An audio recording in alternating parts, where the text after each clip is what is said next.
Hello, everyone. Welcome back to Check the Kick podcast, brought to you by Sherdog.com. Today, I have a special guest on, a friend of mine, Greg. Hey, Greg, how's it going? Happy to have you here, man. Hey, Devin, thanks for having me. What a card we watched last night. Totally was. I know we're trying to be formal, not like we haven't been talking for about an hour already, but that is all good. Crazy fights this past weekend. A bunch of young fighters really just showing up and showing out. And we'll just hop right into it. UFC ABC 5 in Jacksonville, Florida, in Duval County. In case you didn't hear John Anik say it about 17 times on the broadcast, again, this was in Duval County, Florida. Topuria beats Josh Emmett in pretty much a drubbing. My scorecard was 50-44 for Topuria. I gave round 4 a 10-8 for him. He looked great, man. Emmett was so beat up by the end of this too. I was making some jokes in the Sherdog Slack, like, hey, check his gloves for a cheese grater, because he looked like he was just a bloody mess. What do you think of the fight? How did the 26-year-old look to you? He's 26, bro. 26. Super polished, was extremely patient. I thought when the fight started, he started as if it was a 5-rounder. I think we talked earlier. Had he had a 5-round fight before? He has not had any 5-round fights in the UFC. All of his fights up through the UFC were all first-round finishes. Previous bout before entering the UFC was him against Yusuf Salal. Crazy fact, I read this actually earlier today. Someone tweeted it. He was going to make his debut back in 2018 on a short notice fight against, why is his name escaping me? Petroyan, which down at bantamweight. What? Yeah. He fought short notice. His debut. The UFC found this guy as a short notice fighter. Weird. It's incredible. But yeah, moving on through Yusuf Zalal, he had a second round finish over Bryce Mitchell prior to this fight. One prior to that was his drubbing against Ryan Hall. That was a really calculated performance. He also knocked out Damon Jackson. He's been on a streak, but man, leveled up big time against Josh Emmett. In this fight, like you said, slow, calculated, made his reads through the first round. What stood out most to me was his number one, just confidence and kind of bravery in the pocket. He was super brave, super confident in the pocket with Emmett, and his hand speed. Very tight shots. Like, he got his jab going too, like right in like midway through the third round and the fourth round. Once he started getting his jab going, like, he was just snapping his head back like a Pez dispenser. Poor Josh Emmett got beat up really bad in this fight. Topuria's counter punching in this was great. His feinting was great. He was drawing counters out of Josh Emmett. As the fight went on, was a read that he made later. Josh Emmett was so heavy on that front. Like, his leg kicks too, man. Like, right.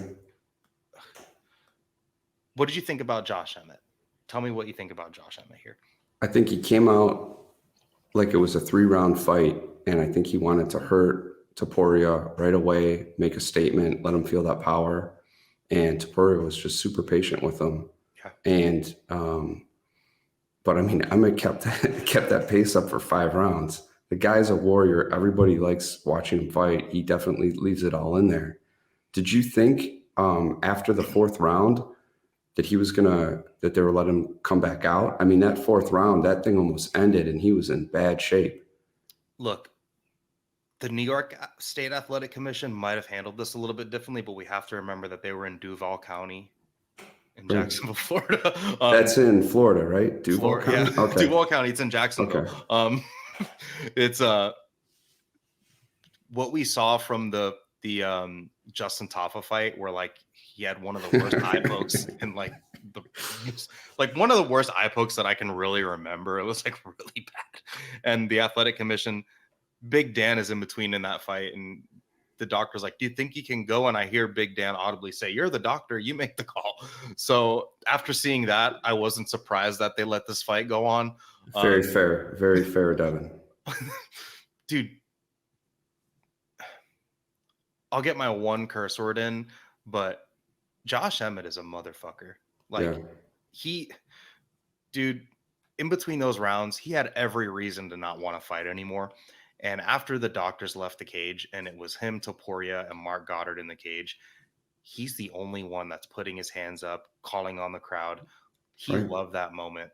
He was high on that moment. He knew he was down on the cards. And for the first half of the 5th round, he came out and went for it. He came out throwing hard, everything. He put it all in. And I think he hit Topuria. Yeah. In one of those shots, he got him pretty good, I think. Yeah. And In the beginning of the 5th.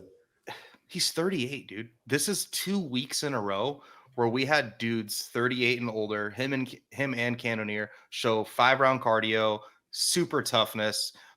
Obviously Jared Cannonier won his fight. Josh Emmett kind of badly lost it, but either way, like, you know, these are guys, especially him being at 145. These are guys that, you know, show, hey, at 38 we can still do this in other weight classes that are not heavyweight. Josh Emmett is definitely going to probably, they're taking his gloves off at the end, and even DC was like kind of nudging him like, what are you going to do next? And he's like, I don't know. I'm going to go back and, you know, talk to my team. He let him curse on the mic. DC let Josh Emmett curse on the mic. He didn't let David Onama curse on the mic earlier. Twice. But he let Josh Emmett say whatever he wanted in that moment. Josh Emmett deserved to say whatever he wanted in that moment, quite frankly. His ear was like a mess, dude. His eye was a mess. His leg was a mess. Everything. I love the calculated game that Topuria played. Kind of just like being able to make his reads, let Josh Emmett overswing, make his reads in the beginning. And again, just his willingness to stay in the pocket and slip shots from Emmett and fire back counters. There was one transition that he made right, and it was in the freaking 4th round. He hurts him, gets on top of him, and this like wrestling transition that he did. What I saw him do, I was like, man, this guy, like, not only is he this high level of a striker, but we all forget that he can also grapple and wrestle. The ground and pound that he showed in this fight, even the control from Topuria in the 5th round, after knowing like, hey, I got this in the bag. People scored the 5th round for Emmett. I saw some people do that. I still scored the 5th round for Topuria because he landed the ground and pound. He still got the takedowns. Like, did something with him. And I mean, I'm sure, was that scramble what you're referring to? When there's a few like rolls and just the transition and his like, he also showed like not just technical abilities, but just like his athleticism. Agreed. Do you think he's one of the best athletes at 145? He's got to be. Like, who hands else? Down. Like, who is just as fast and just as strong and explosive as him down there? Right. I mean, the guy has got it all pretty much. Well, Volk, here's the thing. I mean, Volk is a bad dude. I mean, he's a true technician. Where's he? Yeah, and he can get gritty too, and he can his ground and pound is great. His control is great. Looping back to Josh Emmett, I am kind of curious to see what he does from here. Co-main event against Yair Rodriguez, lost that fight, got finished. This fight, you know, nearly got finished. And main event, so even though he's losing these fights, he's kind of almost still getting these good opportunities. I'm curious to see what the UFC does. The tough thing about it is that that Yair fight, you have to look at it as kind of his shot at a title, right? And that was definitely a step back. And now this is another step back. Yeah. And how long does he have to get back in the picture for a title fight? That unfortunately might have been his shot at this age. And he might be too far down the list to get back into it. Now, who knows? Maybe he recovers from this fight, gets another fight, works his way back. But at 38, I know what you're thinking. Yeah, it's really tough when he's, you know, and he is good. Like, he was ranked number 5 in the UFC rankings. It sucks for him because now he's trending in the way of like now he's going to be stuck fighting like Movsar Evloev if he has to fight again, and that's just tough. For Topuria, he's 26. I know we said that. In his previous fights, he really went for it against dudes, and that was something that being a killer in MMA does make a difference. Like just being a freaking hammer, but he could also be the nail. But he's been overzealous. He's been overzealous and been caught in other fights. And Topuria actually turned a new leaf with his MMA game, where he showed like, hey, I can make reads, I can adjust, I can do things. His jab was not firing the way it was firing. Like the first round, I wouldn't say he took it off, but he made his reads, and he definitely didn't throw as much volume as Emmett did through the first, but he started making his reads. Second round, he came out and just kind of boxed him up, hurt him a bunch of times. And then he started landing the leg kick. Once he took out the leg, he saw that Josh Emmett became more stationary. Then he started landing the jab. And then he was like, hey, I'm going to stay in the pocket with him. People 3-punch combos, throwing like multiple punch combinations. Yeah. And he, the way he kind of he built this fight, like he built his way through this fight. It was kind of like, a stack of dominoes that fell, but every time something fell, something else got added on. And I was just really excited to see him, change things up. People were saying like, wow, Josh Emmett is having more success and landing on him more as the fight went on, which he was. But I think that was also, you could also count that as Topuria taking more risk. Like, great point. Like the more risks Topuria takes, the more success Emmett has, but that's what he had to do to have all that success. So him also showing that like wrinkle in his game where he's not going to be deterred by a guy like Josh Emmett.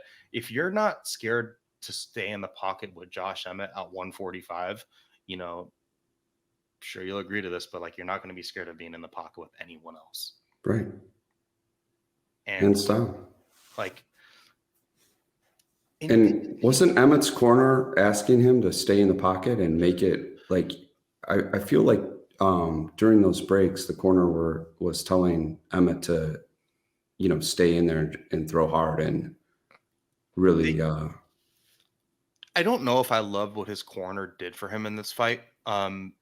They were telling him throw your overhand right over Topuria's lazy jab because he's throwing his lazy jab. But I think that lazy jab, like them telling him that was Topuria's lazy jab was to bait the overhand. To draw the overhand. Right. Like yeah. His coaches were also biting on the feints. Like they were also, his corner was also falling for Topuria's game. Right. The second he started overswinging, and Josh Emmett overswings on everything. The second he started overswinging, that was giving Topuria all of his counters. And he wasn't like, he was landing some slip counters, but a lot of his counters were counters but with combinations behind them. A lot of combinations, yeah. I also love the way his speed and his vision, where he would stay in the pocket, and then the next exchange, he would feint, draw something out of Emmett, hit him with a one-punch counter, and instead of staying in the pocket and shoulder rolling, he would just leap out of the pocket, re-enter, get back in range, bait something else out of Emmett, hit him with a 4-punch combination, maybe roll one, try to sting him one more time, and then slip out. Like, his boxing game looked great here. It was not like he was really breaking up the rhythm in his striking, which I thought was just kind of freaking awesome. Nothing was the same. Nothing was repeated. Some exchanges he would stay in there a little bit longer. Sometimes he would just get out of the pocket. And when you're mixing your ranges up like that, that's also going to really kind of just continue to shuffle your opponent's deck. Was he hurt? Was Topuria ever hurt in this fight? I know he got stung and had to like take the back foot a little bit. In the 5th round, he kind of got stung a little bit, but early in the 5th.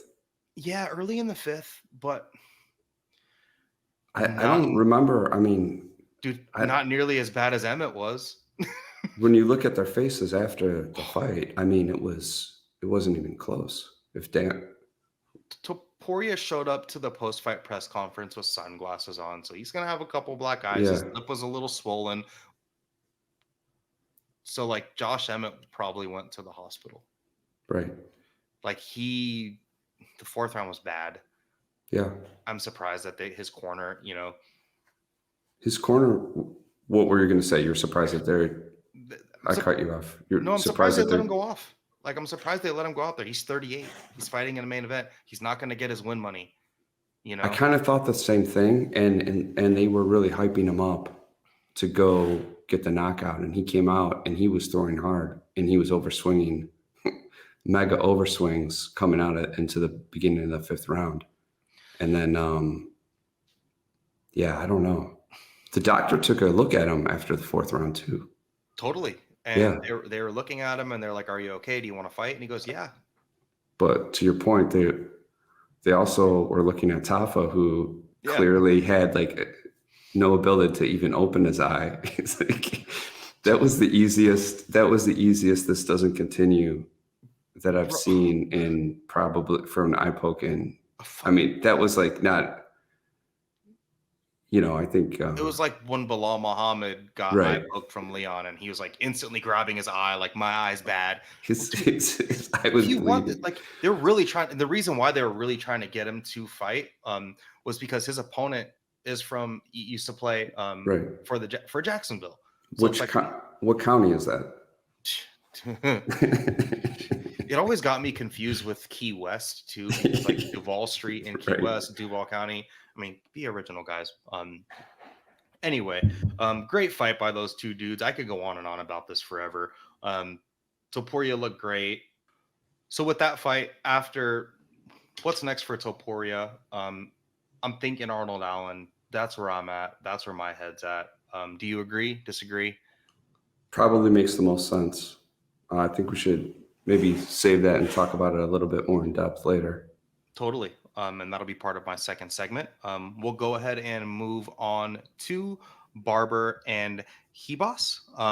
We had Maycee Barber getting a round 2 TKO. And dude, Barber looked great over Ribas here. Tell me what you think. She's 25 years old. It was a bloodbath, first of all. I mean, you want to talk about damage. That was damage.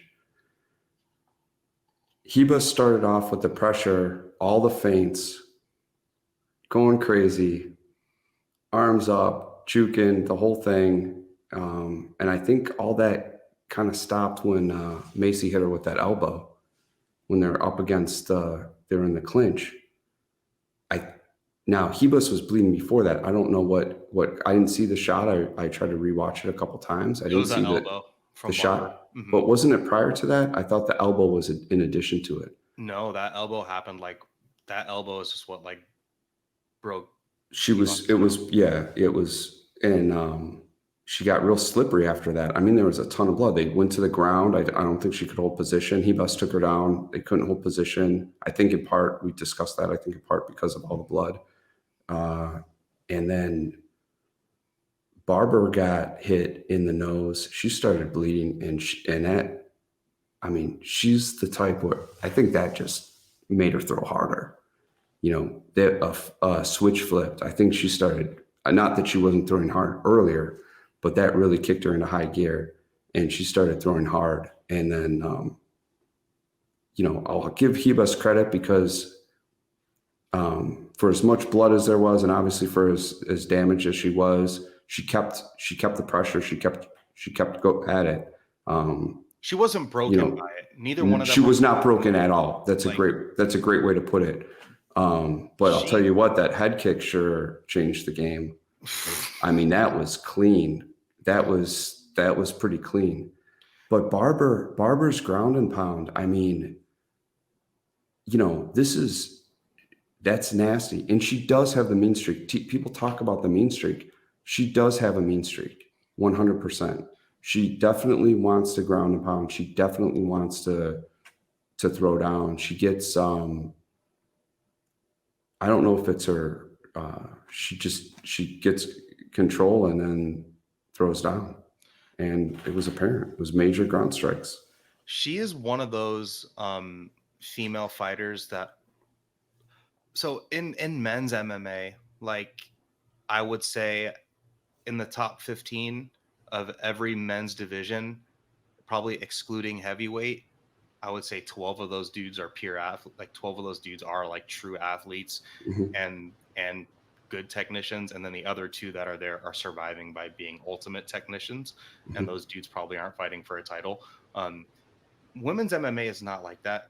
Women's MMA does not have a ton of pure athletes. And then you see pure athletes like Maycee Barber that do have like, you know, athletic explosions. You could see that in her clinch. You can see her strength. You can see her pretty good speed. Like she is one of those like true athletes at women's MMA. You mix that with her kind of being like an ego fighter where like Mhm. she wants to get one back and she uses her ego, her mean streak, like you said, and her athletic abilities to just really get shit done, and it does make a difference. But one thing that stood out to me is if you watch any of Maycee Barber's previous fights, like when she knocked out Jillian Robertson, like she can be the hammer. She's always shown, but other times, she's shown that she hasn't been the best at being the nail. She also always had problems with her range striking, where she would almost have like a leaf blower offense, where she's just way too far away from you, Right. throwing punches at air, throwing kicks at air with the kios and everything like that. Showing She, it. she's really found her range, like her Great point. like her striking percentage. I would love to, I'm not going to pull this number now. If you're listening to this, pull this number because I bet you the stat is fucking super intriguing. That's my second curse word, I'm sorry. Super intriguing, where if you were to look at her striking accuracy percentage from this fight and compare it to any of her last three fights, I bet you it's way up. Like she's really found her range. Hebos looked big. I took note of this. I was like, man, Hebos is definitely, she said she made a statement pre-fight in an interview talking about fighting the bigger girls up this division from 115, but like she looked just as big as Barber, right? Like Hebos did not look to be at a size disadvantage here. She did look to be at a strength She disadvantage. she looked jacked. I mean, I think Barber's physique, her It's weight molding. distribution, she definitely is thicker lower body, let's put it that way, right? And I think in for that ground and pound game, her flexibility is incredible too. I mean, I think at one point she had her leg extended.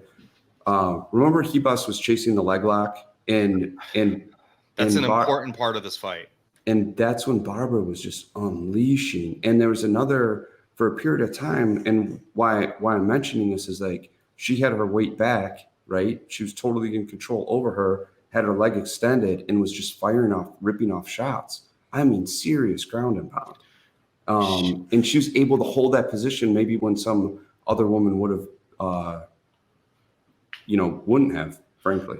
and I want to attribute that to her coming out of Team Alpha Male, Uriah Faber's team. They have a ton of high level wrestlers that have good scramble games. Number one, a lot of those guys are good scramblers, and they have They have like a lot of front headlock things that they like to do, but they're also really good at top control and ground and pound. Like that's Yeah. something that team is good at. Um, I think to loop back to Hebos and I think Hebos has all the tools to win a fight like this, but her striking just seems like she has good power when she lands on chicks. Like she caused Barber to go staggering back multiple times. She busted up Barber's nose. She landed good shots on Busted her Barber, up. but her like herky jerkiness, she doesn't ever have her hands where they need to be. She keeps her head straight up and down. She hasn't had. Hebos is one of those people, and other fighters have this issue too, where like they don't just get hit, like everything hits them hard because they just don't expect it, like they're not ready for it. Yeah. Hebos gets Great point. crushed with everything. And another thing, and her problem is all of her Hebos has decent, like she out grappled and had better BJJ than Mackenzie Dern. In this fight, she could not out grapple or out wrestle Barber. But part of her problem is all of her takedowns, number one, come from that front headlock transition type thing, where she did land two of those on Barber. She did land two head and arm, like headlock head and arm throws, but you have to get into the clinch to do that. And what happened every time she got into the clinch with Barber? Every time she Got got into the clinch, it. Barber would frame and fucking crush her with a Right. vicious elbow. Right. That's one of Barber's best places is the clinch. All my notes on Barber now need to be readjusted because Barber never had a distant striking game like she showed tonight. Is it because of Ribas? Maybe a little bit, but like she's always been fucking deadly in the clinch. Cursed again. Gosh, I need to stop. Always would be just punishing in the clinch. Like she's so good in the clinch. And Ribas's wrestling game is only upper body clinches. So you're just putting yourself into a spot where you're going to take damage. You're taking a risk to take damage that's probably unnecessary to get what you want to get off. But that's why your nose is busted. That's why you're getting crushed with shots. Ribas, and this was also shown in her Marina Rodriguez fight. Whenever she gets hurt, she doesn't take the back foot. She doesn't circle out. She just stays in the same place and tries to get it back. And she's not technical enough. She's not an Ilia Topuria. She doesn't have that same, like, she doesn't have composure under fire. She got hit with that head kick. And you know what she did? Planted her feet and tried to get one back and got her bell rung again immediately. She took 2 steps back, tried to plant her feet to strike again, got clobbered with another shot from Barber, a big looping hook. And then she tried a desperation low single and just got her head blown off for it. Ribas should look back at this and realize, like, hey, if I'm going to be shooting on people, I need to be level changing when I'm hurt. I need to be shooting for the hips. I cannot be going for body lock takedowns. And that her diving on that, she doesn't have a single leg takedown game, Ribas. Like her diving on that was just the same way we see all MMA fighters that get that bell rung just dive on the lowest single because they're on their way down, you know. I think as far as fights go, I mean, it ended in the second round, but it was a lot of action. I thought both women showed toughness at times. Totally. You know, they both. I think Ribas came out and really tried to put it on her, and I think Maycee, your point about the range is a great one, and the landing percentage. You know, obviously, I don't know what the stats are on that, but do you think part of that is confidence too? Maycee looked way more confident in her striking. In past fights, I've seen her just kind of throw stuff to throw. I'm not saying that, but you know, just putting stuff out there. But everything had intention, I think, in this fight, especially when she got touched a little bit. She came back really, you know, with a couple straight punches that were right on the mark. I don't mind Ribas's game plan of trying to force Barber on the back foot and just trying to kind of crush her and put stuff out there because that's also kind of Ribas's game. But all of the tape up to this point from Barber shown that she might have had issues at range, shown that you could maybe get her on the back foot. This was Barber's, like, you know, level up moment for me, in my opinion. Mm-hmm. This is Barber's level up moment where, like you said, she showed to have a little bit more confidence or willing to sit on her shots. Throwing kicks against someone that you know is trying to take you down is always kind of impressive for me. She's 25, dude. Like, if she makes the leap that she made from her previous fight up into this fight, you know, if that gap was this big, if she can do that again, make this much of an improvement again, you know, in her next fight, like, she will be trending towards, you know, the tops of the division. And what she showed me was she looked like someone that can challenge for a title. And I never thought I would say that about Barber. I was not high on Barber after her Roxanne Modafferi loss and all that stuff. Like, I did not expect to have this conversation about her. Isn't it exciting, generally speaking, when the odds come out? Ribas was a very big favorite, and what isn't taken into account is the improvement that one of the athletes can make in the time between their last fight and their next fight. To me, that's super exciting. You never know, and that's a trajectory that some of these athletes' career paths are on. And I think this is an example of it where Maycee showed things in this fight that make everybody excited for her next fight and where her career is going, when maybe they had other ideas prior to it. I know Ribas probably does. I mean, yeah. My outlook on Maycee Barber after this has changed pretty dramatically. And again, like, co-main event and main event, half of those two fights were people that were 25 and 26 years old. And we're Right. going to move on here in just a second to Brendan Allen, who's another dude that's under the age of 30. Really quick matchmake for Barber. I think we need to give her another old dog. I'm thinking we need to give her Lauren Murphy. That makes sense. That Or would be a. Jennifer Maia. Oh. Wow. Both are title challengers. Lauren Murphy. That I would like to see that, I think. Sounds good to me. Awesome. All right. So back to the young guns. Dude, all the people under 30 freaking kicked butt. Brendan Allen showed up against Bruno Silva.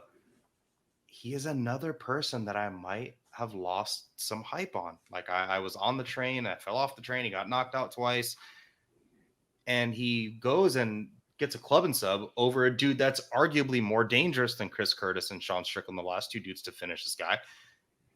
Club and sub, kicked Bruno's ass, stayed in the pocket with him, got hurt, showed resilience, came back, hit him back, crushed him. Quick fight, back and forth. It was a whirling dervish. He fought Bruno Silva's fight and beat him there. And that's what impressed me. What do you think about this? So Curtis, when you look at Allen's past fights and you look at the losses to Strickland and Curtis, you thought striker, Silva throwing hands, power. This might be a problem, right?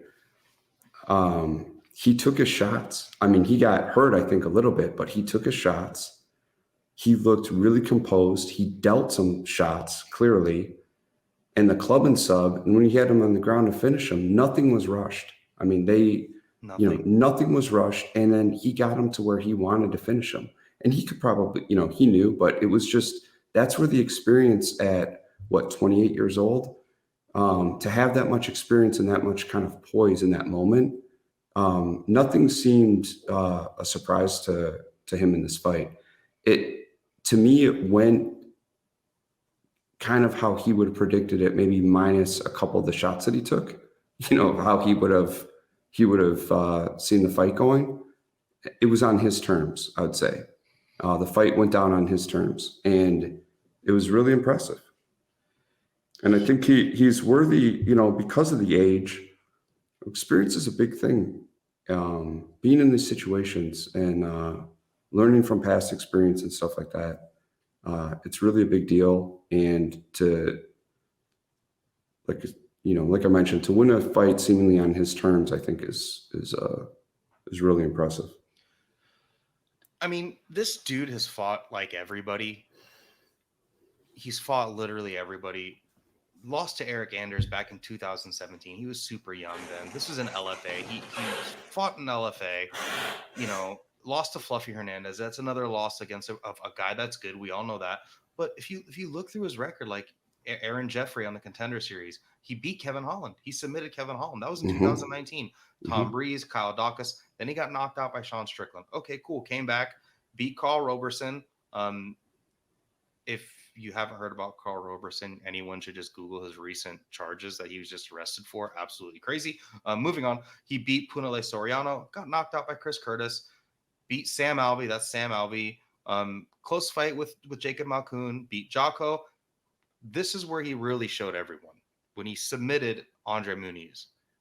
This is a dude that broke Jacare's arm. Right. We thought Andre Muniz was going to be the one that would squeeze Israel Adesanya's head off. He was incredible up until he fought Brendan Allen, and then he lost by submission, right? Yep. Rear naked choke, another one. Brendan Allen rear naked chokes everyone. He beat him at his own game. Yep. And he did the same thing to Bruno Silva in his last two fights. Right. He beat dudes in places that they're the best at. He beat one of the best grapplers in the division, squeezed his freaking head off.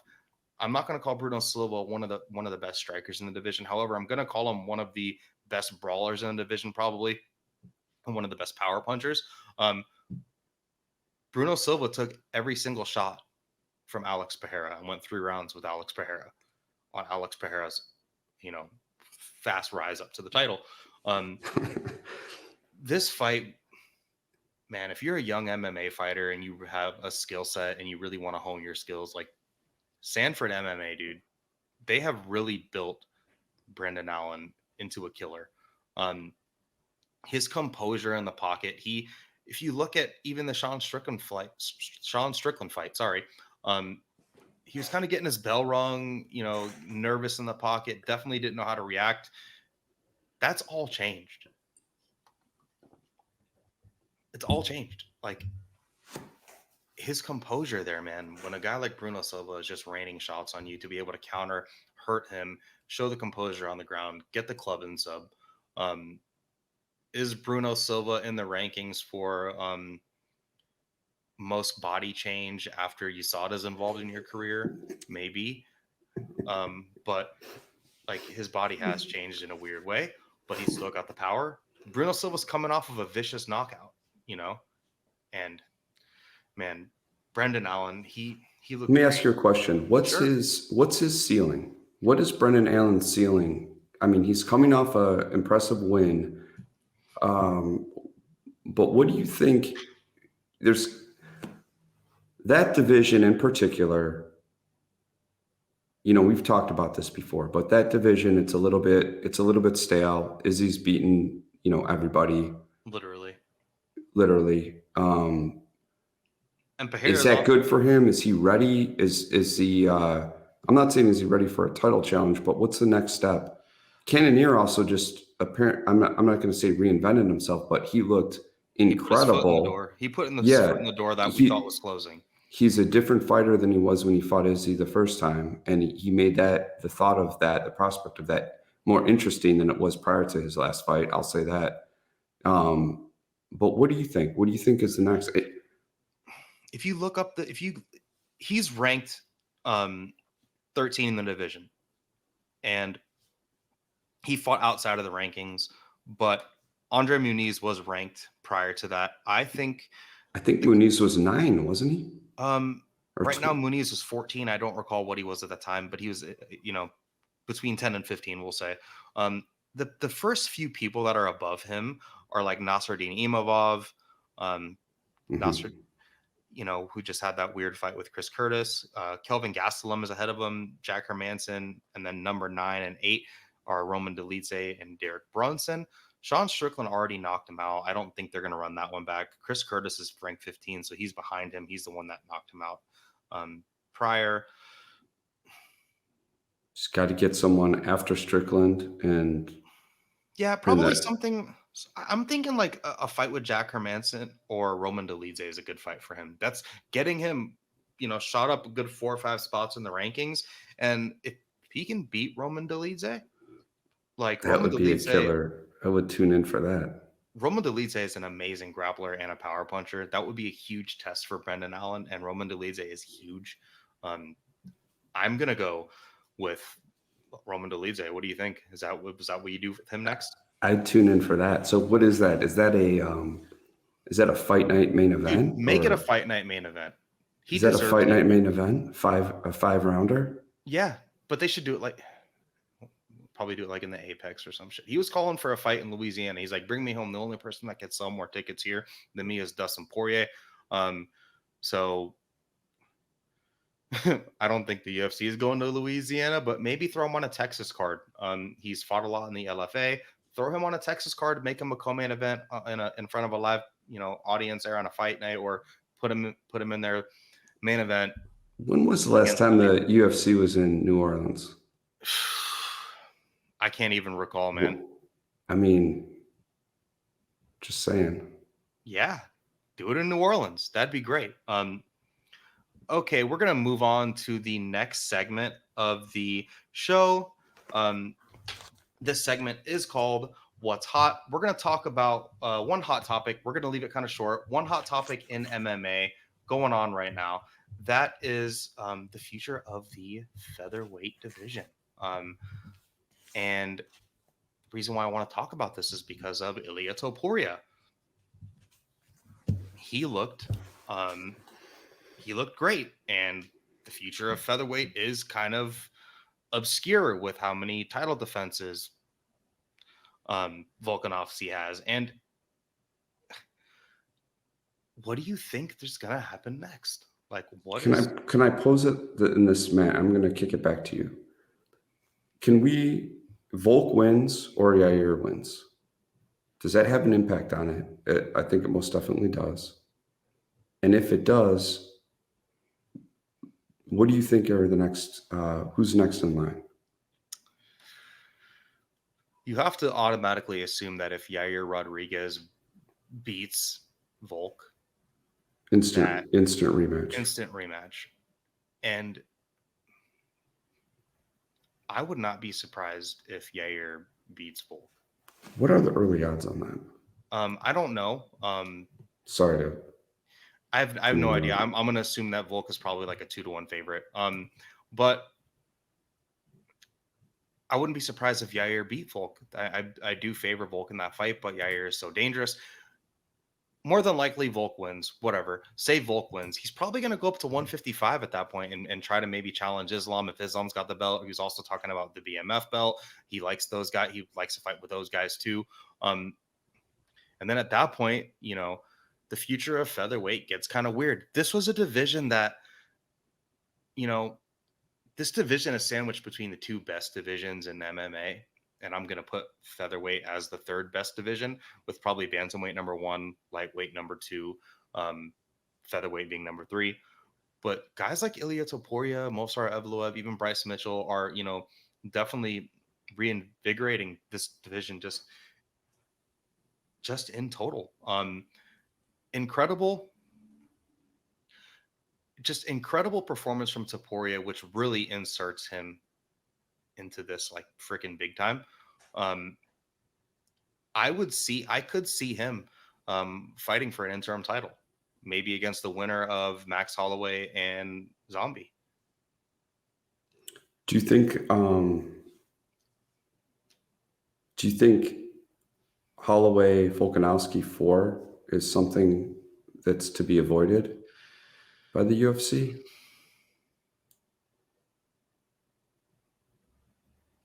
Probably, if you're smart.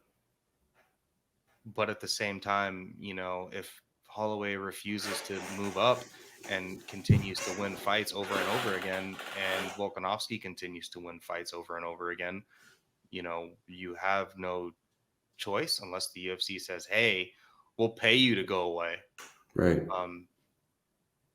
Because Topuria Holloway stylistically after last night's fight would be something of beauty to watch, I think. Yeah, it would be something to behold. And we picked earlier, we both picked Arnold Allen as, the next fight for Topuria. I think that makes the most sense, just because, him fighting for a title, the title fight's already made. It's coming up really soon. There's going to be time off between that. If Yair does win, they're going to be trying to probably make him fight in Mexico or, somewhere like that. So there's going to be a while. Topuria probably shouldn't wait. That's why I think Arnold Allen's a good fight. And then if he beats Arnold Allen, that's kind of set in stone. Then he pretty much deserves it, in my opinion, even though Arnold Allen will be coming up off a loss. That's another, big win against a big guy. That's good. When does Ortega do back? And that's I know he's part of the picture, but it seems like a big welcome back. He's like a once a year guy, And the timing with Arnold Allen and Topuria is pretty good. Yeah, it's been a little while since his loss to Max Arnold Allen, and I just don't know. I know Ortega's part of the picture, and I know you have to count him as part of the picture, but like I'm not matchmaking for him. Right. Like I don't know where he's at. Like I don't think after that injury it would be fair to. Plus he lost to both Volk and Yair, so It's not like he's in the mix. And even like, sorry to cut you off, but even his fight with Yair, like he was kind of getting his ass kicked up until that injury. That injury kind of seemed almost like a blessing. It was a very short, very little taste of it, but yeah, he kind of got his ass kicked. You know, like He he also almost choked out Volk, didn't he? Yeah, but I mean, he also, almost had him. He almost had him. I'm just saying, in what to say about fairness. almost? Hey, right. The way he almost had Volk was the same way Arman Sarukian was almost knocked out by Joaquim Silva, where like, he lost 99% of that fight, besides the one, Volk getting Right. not Fair. caught, Fair. So I'm not matchmaking for Ortega, man. Zombie's already had his bludgeoning by Volk. Max kind of had a recent bludgeoning from Volk too. I think Max don't know just style though. I mean, yeah, he just beat Arnold Allen. Max and Topuria would be. I mean, eventually, stylistically, it would down the road. But would that happen? How would that happen? Would that happen if Volk wins? I think it would happen if Volk goes and makes a run at 155. What if Yair wins? If Yair wins, then there's a rematch between Volk and Yair. Okay. And then if Yair wins again, then this is years, this is years down the road, and we're probably looking towards the end of Volkanovski's career at that point, because he's not a young guy anyway. Yeah, this division's looking bright, man. What a surge of just electricity and excitement for the division. What do you think? It's super exciting. And again, it's nice to see challengers emerge. Totally, man. And just look that good and be that polished. And it's impressive and it's inspiring. 26 years old. Right. All right, guys, moving on to the final segment of the show. In with the new, we're going to go over some fights on the upcoming weekend. That is Fight Night card. Sean Strickland versus Magomedov. And the first fight I want to start off with is Kevin Lee making his return to the UFC versus Rinat Fakhretdinov. Quick odds on that fight. We have Rinat at just under a 2-1 favorite, minus 190, and Lee is at plus 185. Tell me your thoughts on the fight, Greg. Tell me who you like, and maybe just give me a little bit more information on this kind of matchup. I like Fakhretdinov. The guy knows how to win. I think he's coming off a big win streak. Do you know how many in a row he's had? I mean, he's got a big win streak. He knows how to win, and I think the UFC sees his career trajectory, right? And they're putting him against Kevin Lee to see really what he's got. And I like him in this. I like him in the matchup. I think it'll be interesting to see what Kevin Lee brings. But I think Rinat is set up to have a big win here. Man, this guy's on. He hasn't lost a fight since June 5th of 2013. So he hasn't lost a fight in 10 years. In 10 years, he is quite frankly on an effing rampage. Yeah. And he's, a lot of this is Russian promotion stuff, and you could probably pick and poke at his previous fighters. He's got one fight in UAE Warriors, and then, has made a debuted back in June 4th of 2022 against Andres Michailidis, and then in his most recent fight, that was December 17th, 2022, where he defeated the Ultimate Fighter champion Brian Battle.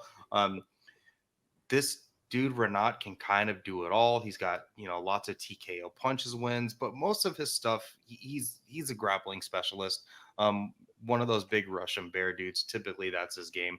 Wants to get on top of you, wants to control you, wants to do damage. And he's a big dude for this division. Kevin Lee coming back to the UFC after a small stint. We talked about Eagle FC, and that's where his last fight was. EFC against Diego Sanchez. That was on March 11th of 2022. He had an injury. He got injured right away, injured his knee. So he's coming back off a knee injury. Prior to that, he lost a decision about 170 against D-Rod, unanimous decision. That was in 2021. So he had about a year in between those two fights. And then prior to that was the very first card during the COVID era where he lost to Charles Oliveira, where he tapped to the submission got released, and then he said, I didn't tap. And that was part of Charles Oliveira's win streak up through 155. You look at Kevin Lee's record, man, and he's fought everyone. Losses to RDA, 2 losses to Ally Quinta. He's beaten Edson Barbosa, which that's a good win. Rear naked choke Michael Chiesa, that was back in 2017. Good wins over guys like Magomed Mustafayev, Jake Matthews, Francisco Trinaldo. Tons of good wins, but also some pretty bad losses. His loss to Tony Ferguson, that was back in 2017. He had tons of success in that fight, a lot of success on top, however, still got caught in that triangle from bottom. Kevin Lee's biggest moment of his career so far was that violent head kick over Gregor Gillespie. I could see him having success on the feet with Fakhretdinov. But like you said, it kind of seems like Kevin Lee is being brought back and fed to Fakhretdinov in a way. Again, Fakhretdinov hasn't lost a fight in 10 years. I think what Kevin Lee likes to do to people, to be a topside wrestler, is what Fakhretdinov does better than him. And it's kind of one of those things, whatever you can do, I can do better. I would say Kevin Lee is probably the superior striker here. Kevin Lee does have good power. His problem is he gasses too. Kevin Lee has gassed in the past. He loves to get back control. He loves that back triangle game. But even when he had a smaller guy like Ally Quinta in that position, he couldn't finish Al. Credits to Al also in that moment. But, man, I just see Fakhretdinov being too big, too strong, imposing his will, breaking Kevin Lee. When Kevin Lee gets tired, he makes mistakes. Look at the Charles Oliveira fight. I could see Fakhretdinov getting like a 3rd round TKO finish. I think that's why it's a good fight. And I think that's why it's a good test if you want to take it to the Fakhretdinov side, right? Yeah. Because the striking is going to be tested to some degree, and he's got wrestling credentials. This isn't a specialist, He's a well-rounded fighter. And I think that's what Fakhretdinov will be, Fakhretdinov will have to face. And that's exactly why I think it'll be interesting. Fakhretdinov, I don't think gassing is an issue with him. No, he held tough through his last fight with Brian Battle. Right. Has held tough many times before. And up until the UFC, he's been a finisher. And look at Brian Battle. Look at Brian Battle's last couple fights. He crushed Takashi Sato before he lost to Rinat. And then now look again, he just destroyed Gabe Green. Like, Brian Battle's actually kind of good. And I think that was an interesting matchup when they put Fakhretdinov against Battle, right? Mm-hmm. Because it's just interesting. We spoke about this earlier, that particular matchup and what the outcome might mean and what the outcome might be. Yeah, this is one of those tests, man, where you're gonna bring back a UFC vet and put him up against the Russian battle axe, the dude that's a Warhammer, the dude that's crushed many dudes. Can Kevin Lee, keep himself out of the fire, or will Kevin Lee lose? I'm excited for this one. That's why I chose one of these, this to be one of the 3 fights. I'm also on Rinat Fakhretdinov -190. We're recording this on Sunday, June 25th. Watch that line probably get juiced a bit, and we grab, you provided these lines to me, so thank you. And you grabbed the best line for each person here. So this is probably, and that was 2 hours ago. This might have already gotten juiced. By the time you guys listen to this on Tuesday, I bet by Friday this is going to be up to at least like minus 240. Kevin Lee is coming back at +185. If you like Lee in this fight, my suggestion is to just hold off and wait until Friday, because I don't think that I just less than 2-to-1 favorite dog. God, 2-to-1 favorite spot for Rinat Fakhretdinov. I like that as a place for him. Moving on to the next fight, we have Damir Ismagulov versus Grant Dawson. Damir Ismagulov is a -125, right around there, and you got Dawson coming back at +120. Tell me what you think about this one, man. This is a big test for Dawson. My concerns are with Ismagulov from the standpoint of his announced retirement for a medical condition, which apparently is not an issue because he's fighting. That's the first concern. The guy was on a 19 fight win streak before he lost to Arman. I mean, that is a run. He might have had there might have been an understandably so, psychological ramifications of that loss. You know, you don't win 19 fights and lose one and wake up the next day and feel the same. So, you know, I want to see how he bounces back. But the Sarukian fight with the takedowns, I felt like a lot of that fight, he was almost in a stalemate. His takedown defense is pretty good. You can't really say that with the amount of times that he got taken down, but there's a lot, but he showed decent takedown defense and he didn't get finished. Now, I think Grant Dawson is going to try to bring the same game. I mean, that guy shoots. He's going to shoot. He's going to keep shooting. When he fought Madsen, the calf kicks that guy was throwing was incredible, and his striking looked okay, and he was throwing everything with force. I think, but Ismagulov lost to Arman Sarukian, who is on a fast track right now, Who's very, very good. And I think Ismagulov was, I mean, the guy was virtually untouchable before this. He's seen guys that are wrestlers or wrestler heavy. You know, I don't want to put them side by side, but is Grant Dawson as good as Arman Sarukian? Who knows, right? Especially from a takedown standpoint. But I think at this point in their careers, I feel like even though Grant Dawson has relentless takedowns, you know, his stand-up game, his stand-up game has shown signs, especially with like the calf kicks and some of the striking in the Madsen fight. I think Ismagulov is an all-around better fighter, and I can't imagine him not coming out of this. It might be a decision. You know, I don't think he's much of a finisher, but I think he can defend some of the takedowns, and I think he's a much better striker on the feet. That's my take on it right now. I think it's going to be a very good fight. And I think one thing that we talked about earlier is Ismagulov got taken down a lot. He's made adjustments. Grant Dawson's camp has looked at what worked for Arman, and, you know, they want to build on that. The same way that Ismagulov is looking at that and making adjustments. So we'll see. But one thing to take into consideration is Grant Dawson is at American Top Team, and that is also where Arman Sarukian fought his last fight. So there's no better camp to get a game plan for Damir Ismagulov than American Top Team right now. American Top Team were the ones that, you know, solved the puzzle.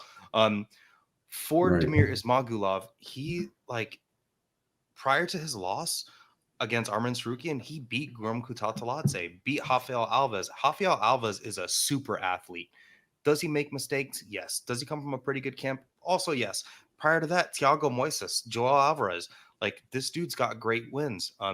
Prior to the UFC, he was the king of like 160 pounds over at M1 Global because he, you know, always fought at catch weights. Weird situation for him there. But Damir Ismagulov is good. He generally has good takedown defense, good scrambling. He's got a great jab. He's a really technically sound boxer. Both of these guys have great careers. Damir Ismagulov is 24-2. Grant Dawson is 19-1-1. That second one, not a loss, was a draw against Ricky Glenn, where he kind of gassed out, started getting beat up a little bit. That was October 23rd of 21. Since then, he has choked out RNC Jared Gordon. That's a pretty good win. And then kind of out wrestled and beat up Marco Madsen, rear naked choke there. He's also got good wins. You know, he knocked out Leonardo Santos after kind of losing that fight. You know, had some trouble making weight at 45, has since definitely moved up. Damir Ismagulov is going to be the bigger guy. I'm also leaning Damir Ismagulov. I think he has the ability to keep the fight on the feet, even if Grant Dawson has great BJJ. He's good on top. He's definitely, and he's a big dude too. That's why he missed weight at 45 so much. He's definitely filled out into that lightweight frame. Again, though, I think Damir Ismagulov will be able to defend some takedowns, put a jab in his face, hit him with some shots. If he can keep this fight on the feet for 3 rounds and not lose one on the ground, he's going to win this fight. I like Damir in this one. I actually like the line for him too. He's not a giant favorite. This is one to watch. I do agree with you, however, that retirement talk does make me feel a little bit weird. I think it was more of a mental thing where he felt defeated by the younger guy. Don't know what, there was rumors of a health issue. I don't know the health issue. It's never come out. If you guys know what it is, please comment below. If you're on YouTube, let me know, or shoot me a DM or whatever. If you guys know what the health issue was, I couldn't figure out, couldn't find it anywhere. Great fight there. Awesome fight. We're going to move on to the main event, man. Main event is Sean Strickland versus Abusupiyan Magomedov. Sean Strickland comes in at a -165 favorite.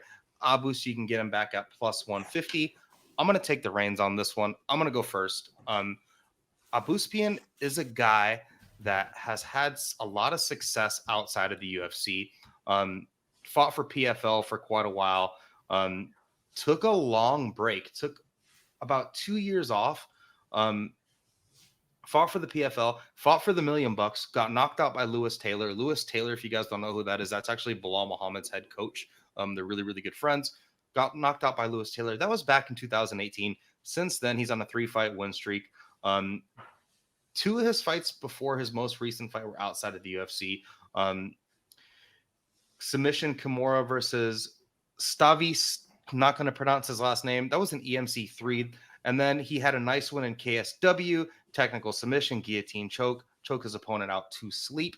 Then showed up about just under 2 years later and ran through Dustin Solsfoots in 19 seconds, kicked him in the face like Vitor got kicked by Silva. Poor Vitor. Kicked him in the face, ran him down, hit him with a bunch of shots. One thing I noticed about Abus since, his time away, he's fought down at 170. He's come back and he looks big. Yeah. He looks a lot bigger now. He's definitely fast. He's definitely a hard puncher, but he is not the typical Russian MMA fighter. He wants to strike. He has good wins. Like in 2018, before he lost to Lewis Taylor, he beat Sadibusi, who was the PFL last season's champion, just had a crazy spinning wheel kick knockout. He's got good wins on his record. Moving on to Sean Strickland. Everybody knows who Sean Strickland is at this point. We know what we're getting. Sean Strickland has fought a lot of good dudes in this division. I mean, he was on a hell of a run before he lost to Alex Pereira, beat Jack Hermanson, beat Uriah Hall, beat Yatko, knocked out Brendan Allen. Then he lost to Alex Pereira. And then he had a very close fight with Jared Cannonier that I think he won. And then he went out there and beat Nasruddin Imavov on short notice up a division. Nasruddin was also a 185er, but they agreed to a catchweight bout. They agreed to fight one weight division up because Sean Strickland came in on short notice. Sean Strickland is a weird guy. No one fights like Sean Strickland. Very herky-jerky, a lot of weird head movement, a lot of parrying with his hands. You can tell that he is a dude that has kind of built his own MMA game, and you could tell he spars a lot. That is Sean Strickland's training. 70% of it is hard sparring. He's a dude that doesn't melt under pressure. He's a dude that will combination punch. He has good footwork. Doesn't have a ton of power, but I also don't think he sits on shots a lot. And he hung in there with Jared Cannonier. Jared Cannonier has a freaking hammer. He kills people. Alex Pereira knocked him out, but Alex Pereira does that. This is a big step up for Abus. This is going to be probably his highest profile fight of his career. And the reason why I think the UFC is putting this together is because they need some new blood up at middleweight. I'm not going to give my pick yet because I want to hear your take on this. But Sean Strickland's a hard fighter to beat, and this is a big test for Abus. What do you think technically? Who do you think is going to win this fight? Again, Abus is a +150 underdog. Sean Strickland is a -165 favorite. I think Abus is more dangerous. Okay. But I don't see him as dominant like in his run the Sadabu fight, for instance, that was a decision, right? Then he lost that championship. Was that 2019? 18, and he got 18? blasted too. He got knocked out early by Lewis Murphy. I just think I think Strickland is a tough beat. I mean, Strickland has fought the best of the best, and he does have his own game. He's hard to hit. I mean, Pereira knocked him out with the left hook, but he's a hard hitter. And you know, More than that. that's an understatement, Yeah. right? But so I think that Magomedov's camp is going to obviously look for that left hook, but Imavov was, I mean, they saw the same fight, and that was on short notice, and Strickland fared well in that bout. I mean, he pretty much fourth round, but everything else he won most of the exchanges. He had it going, and he came out of that Cannonier fight with kind of reinvigorated, right? He said even, he wants to put on a show. He wants to go for it a little bit. And I think he showed that. I would be surprised. Well, the one question there that I throw back to you is was that 205, right? He's never had issues making 185 though, and Sean Strickland has moved up from 170. I think Sean Strickland's probably going to win this fight. Yeah. If Abus can't just go out there, get him, Abus has to do what he did to Stoltzfus 100% to Strickland, and that's going to be way harder to do to Strickland. He has to do what Pereira did to him. He has to just go out there, hit him with something big, and hurt him and finish him right away. Devin, can I ask you a question? Sorry to interject. Topuria, when you rattled off, what Topuria had done prior to, coming to the UFC or whatever, it was like round one, round two, it was early rounds. He did not, he was not in long battles. Abus, I feel like, he's not a dominant finisher. Let's say that. Okay. And I think with Strickland, if you're fighting a fight to go to decision, it's Strickland's, you got to pick Strickland. That's his game. Yeah. And Abus has been a finisher, but it's not against the best guys. Like, he has 2 knockouts right away in the PFL. KO punches round 1, TKO front kick. He likes the front kick. That is one thing that Strickland does have to watch out for. He really likes a front kick, and Abus is good with that front kick. I just see Strickland, quite frankly, just being a little bit too weird of a matchup for him, where Abus may find success, but he may find success like after he's lost 3 rounds in a row. 1, 2, and 3. He might find success in the 4th round, catch Sean Strickland. Sean Strickland did get a little bit tired in his short notice fight against Imavov, but again, he fought up a weight class. He's not used to fighting. I mean, he was riding dirt bikes and shit like days before that fight was made. And he just literally got up off the couch and fought Imavov.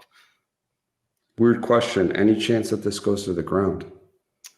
I think if it goes to the ground, either Abus clubs and subs Strickland, or Strickland wants it to go there. I don't think Abus will try to press a wrestling game against Strickland, because Strickland actually does have good BJJ and good grappling. Not the best takedowns, but once it's there, he's pretty good. But I could just see Strickland weathering a storm in the first 2.5 minutes of the first round, finding his footing, landing his shots, staying semi-defensively sound. And he's a big head game fighter where, he'll say some things in between rounds. And I think this is going to kind of look like his fight against Uriah Hall. Uriah Hall is another dangerous, explosive dude with a good kicking game. And Strickland lumped Uriah Hall up, hurt him multiple times, was actually sitting down on his shots. Abus takes risks with his striking, and that leaves him open. And I could just see Strickland getting on the front foot, pushing him against the cage. I think that's going to be his game plan. Hit him with volume, keep him against the cage, swing and cling, make it dirty, get in close, clinch him up against the cage, break off, hit him on the brakes, hit him. I think it's going to be a very like foot on the gas type performance and just Right. try to drown out the explosive athlete, the explosive striker. I really think it's going to look super similar to the Uriah Hall fight. I am picking all chalk on these 3 fights, unfortunately. Well, All 3 favorites. None of them are big favorites, though, but I like Sean Strickland in this fight. I just think he's going to be really foot on the gas. I think that's the game plan that he's going to, show up here with. when I started, like when I looked at this matchup, I honestly, I was on Magomedov, and just for the reasons for the matchup, I thought it was interesting that they put him against Strickland, right? That made me more interested in Magomedov, just the fact that they made this matchup. But the more that I researched it and I watched the tape, I felt like leaning towards Strickland, and I definitely think that's where I'm going to go with it. Awesome, man. So For sure. I think we agreed on every single fight. Not too much to argue about, unfortunately, for the people that are listening. But I hope you guys enjoyed the show, man. That's it. I'm really happy that you're able to join me. Thank you so much. Hopefully you'll be back here again with me. Hopefully we'll see you again. Any last words before we end things? I'm just looking forward to the fights, and it's fun coming off this last card and hoping for another good one. Awesome. Thanks everyone tuning in. Again, this is Check the Kick podcast. If you have anything to say, any questions, hit me up on the comments below on YouTube. I will respond. Thank you again, Greg, and I hope you guys enjoy the fights. Thanks.